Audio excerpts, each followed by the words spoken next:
Everyone and welcome. In today's video I'm going to walk you through how to check your VIN for free.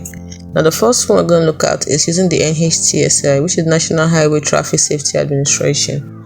Now how you get here is from your browser. You type in nhtsa.government//recalls and then you get here. Here you can search for vehicles, seized cars, tires and other equipment and the rest of them. So next thing you're going to do is put your VIN or year model here. Once you've done that, put your license plate number here and the state here, and once you've done that, you click on search.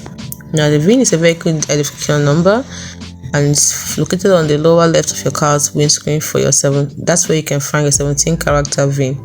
The VIN is also located on your car's registration card and it may be shown on your insurance card too, like this right here.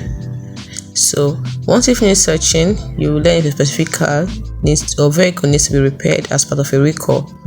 You can also, when searching vehicles year, make and model, you also get general results for recalls, investigation, complaints and manufacturer's communication. It's as simple as that. So hope you find this video helpful. Don't forget to like and subscribe to the channel for more. But before we go, don't forget that sometimes these free services do have some problems, so always verify your information. Thanks for watching.